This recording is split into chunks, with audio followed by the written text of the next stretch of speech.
Ça y est, nous y sommes. Décembre est bien entamé et la fin d'année est désormais imminente. Un temps pour moi, comme pour beaucoup, de faire le point sur ce qui s'est passé cette année. Mais au lieu de faire le traditionnel bilan annuel, j'ai eu envie d'aborder les choses un peu différemment, en essayant de t'apporter une réelle valeur ajoutée dans cet épisode. C'est pourquoi, dans les prochaines minutes, je vais te partager ce qui m'a marqué cette année et qui a permis d'en tirer des leçons profitables pour mon business, mais probablement aussi pour le tien, car ce sont des problématiques que beaucoup d'entrepreneurs rencontrent, je pense. Ce type d'épisode te plaît, alors écoute la suite et n'hésite pas à me donner tes impressions à la suite de ça.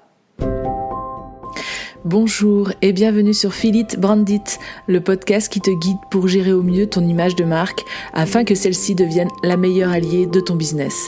Je m'appelle Delphine et je suis designer de marque. Avec mes 15 années d'expérience, je me suis construite au fil des années pour enfin me lancer à 100% dans l'entrepreneuriat en 2019.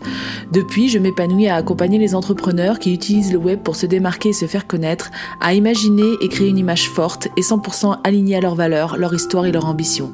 Chaque semaine, tu découvriras un nouvel épisode qui te guidera dans la gestion de ton branding, un condensé d'astuces et de conseils mêlant design, stratégie et émotion pour que tu puisses les mettre en application et ainsi déployer ton identité à 360. Si tu souhaites t'épanouir dans ton activité en diffusant une image de marque juste qui va travailler pour toi et attirer les bonnes personnes, alors abonne-toi pour ne louper aucun épisode. Et si ce podcast te plaît, je t'invite à en parler autour de toi et à laisser 5 étoiles sur ta plateforme d'écoute préférée. Bonne écoute! Leçon numéro 1, travailler son mindset pour aller plus loin. Je vais inaugurer cet épisode avec l'un des éléments les plus marquants de mon année, le travail sur mon mental. À la base, en janvier de l'année dernière, tu sais, le moment où tu prends toutes les bonnes résolutions, intentions, envies, appelle ça comme tu veux, de l'année, je ne souhaitais absolument pas travailler mon mental. Ça ne faisait pas partie de la liste. Je me pensais même assez forte, car j'avais acquis, comme chaque année, de l'expérience et que malgré les quelques moments de faiblesse, je pouvais sans mal dire que ça allait, je gérais. Mais les mois avançant, une baisse de demande de vie suivie d'une baisse d'activité, donc, ont fait ressortir beaucoup de peurs sous-jacentes. 1 mois, puis 2 se sont écoulés ainsi et clairement, j'étais pas du tout à l'aise. Je marchais sur des œufs et je sentais surtout que j'étais sur le point de basculer dans un mauvais mood qui, je le savais aussi, pouvait m'entraîner vers bien pire. J'ai toujours dit que le positif attire le positif et j'y crois même très fort. Du coup, je luttais pour ne pas sombrer, pour ne pas me laisser happer par ces pensées négatives. J'en parlais autour de moi, mais je voyais bien que les mêmes peurs revenaient sans cesse. Malgré quelques dossiers en cours, le pire, c'est que je n'ai jamais été à l'arrêt dans mon travail, mais cette angoisse sous-jacente me bouffait l'esprit au quotidien, en m'imaginant les pires scénarios possibles pour moi et mon entreprise. Alors au mois de mai, quand j'ai vu que les répercussions de ce mal-être déteignaient sur ma vie de famille, j'ai décidé de contacter une coach de vie que je connaissais et qui n'avait pas été mise sur ma route par hasard, je le savais. J'ai donc contacté Anne, je te mettrai ses coordonnées en dessous de l'épisode, pour qu'elle m'aide à me sortir de ce cycle infernal. Je savais que c'était la personne adéquate, nous nous connaissions déjà. Le feeling était là et je connaissais son professionnalisme, du moins j'en avais eu un aperçu. Et surtout je savais qu'elle n'allait pas forcément me brosser dans le sens du poil et c'est exactement ce dont j'avais besoin. Nous avons donc entamé des sessions de coaching tous les mois, pendant lesquelles elle m'a appris à transformer ma façon de penser, à travailler mes peurs, à aborder les choses sous un autre angle, à prendre de la distance sur certains sujets. Bref, un réel game changer qui a porté ses fruits sur tellement de niveaux. Côté pro, tout s'est débloqué à partir de là. Demande de vie, nouveaux contrats, beaux projets, belles opportunités, etc. Et côté perso, j'ai pu également appliquer ces conseils pour apaiser bien des tensions. Grâce à cet accompagnement, j'ai vraiment compris l'importance de travailler son mindset. On en entend beaucoup parler en entrepreneuriat, mais je ne pensais pas que ça pouvait avoir un tel impact sur toute ma vie. Et c'est quelque chose que je vais continuer à implémenter dans l'année à venir. Le travail sur soi est long à faire et à ne pas négliger pour mener la vie que tu as envie. Deuxième leçon, toujours respecter ses valeurs et ses envies. Une autre leçon que j'ai pu tirer cette année, c'est qu'en respectant mes valeurs, mes envies ou même ce que je suis simplement, ça finit toujours par payer. J'ai vécu une expérience professionnelle très valorisante et réconfortante. En effet, j'ai eu le plaisir de retrouver une ancienne cliente partie à la concurrence pour des raisons que je comprenais et que je respectais. Malgré ce choix, elle est revenue vers moi il y a quelques mois car elle n'avait pas trouvé chez l'autre ce qui lui correspondait à 200% dans mon approche et ma personnalité. Quand j'entends ce genre de retour, c'est comme si tout s'alignait. C'est comme si en respectant sa décision et en acceptant avec sincérité, je lui avais donné l'occasion de voir ce qui l'avait vraiment séduit dans notre première collaboration. C'est la meilleure excuse, entre guillemets, qu'on a pu me donner depuis que je suis indépendante. J'ai eu alors une bouffée de reconnaissance d'avoir, certes, pu rencontrer ce genre de personnes, mais je me suis surtout sentie super fière d'avoir été droite dans mes bottes, de l'avoir laissé faire sa propre expérience ailleurs sans aucun jugement, et qu'elle ait pu tirer elle-même ses propres conclusions qui vont complètement dans le sens que je souhaite donner à mon approche professionnelle. Donc si un jour un client te dit au revoir, accepte son choix et reste à son écoute. Montre-lui que tu resteras à ses côtés si jamais un jour il a de nouveau besoin de toi. Une bonne expérience reste toujours dans l'esprit du consommateur et ou du client. Si tu es resté fidèle à toi-même et que tout le monde semble être satisfait, alors ce client reviendra.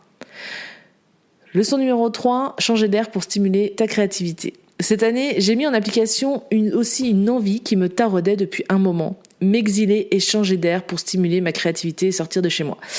Sauf que, comme tu le sais, entre vouloir et le faire, il y a souvent un monde d'imprévus, de peur ou tout simplement de temps qui passe et qui ne fait que remettre au lendemain le projet.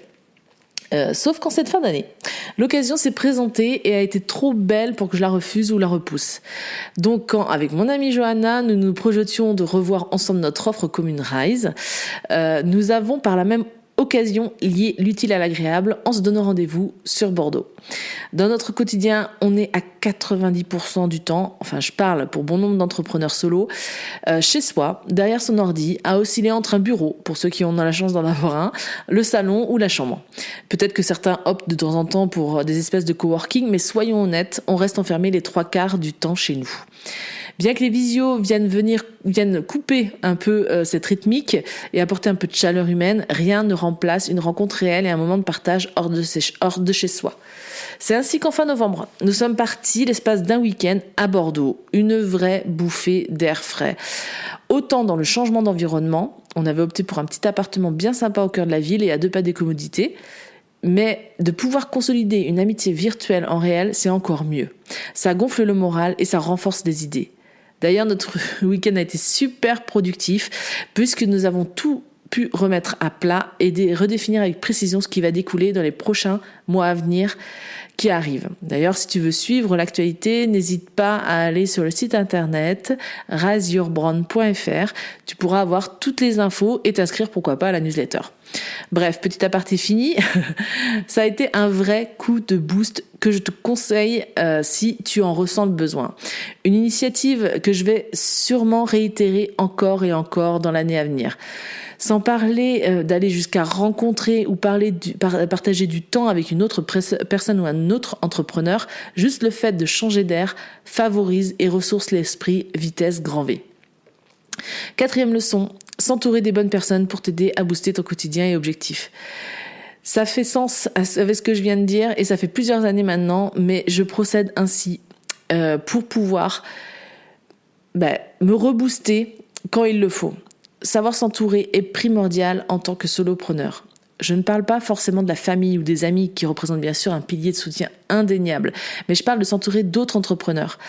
Grâce à des formations notamment, moi j'ai appris à connaître plusieurs d'entre elles, puisqu'il s'agit dans mon cas de femmes. Elles se reconnaîtront. Toutes les semaines, nous échangeons sur nos objectifs communs, sur nos envies, nos états d'âme, nos projets. On partage nos réussites, nos échecs, nos coups de mou. C'est à la fois tellement rassurant de voir que nous vivons tous plus ou moins les mêmes galères et peurs, et aussi tellement motivant d'avoir quelqu'un avec qui partager, je sais pas moi, la signature d'un devis ou le lancement d'un projet. C'est devenu pour moi des personnes très importantes dans mon quotidien. Je sais que si j'ai un doute, une question, je peux leur en parler sans souci. Elle m'apporte un regard extérieur que je n'ai pas forcément sur l'instant, le recul sur une situation qui m'échappe. Elle me guide aussi selon ce qu'elles perçoivent de mes envies, de mes objectifs. C'est un soutien indéniable et nécessaire dans mon quotidien d'entrepreneur. Nous avons construit nos échanges ainsi, mais rien ne t'empêche de visualiser ces moments autrement. Tu peux, par exemple, voir en cette personne quelqu'un à qui rendre des comptes, entre guillemets.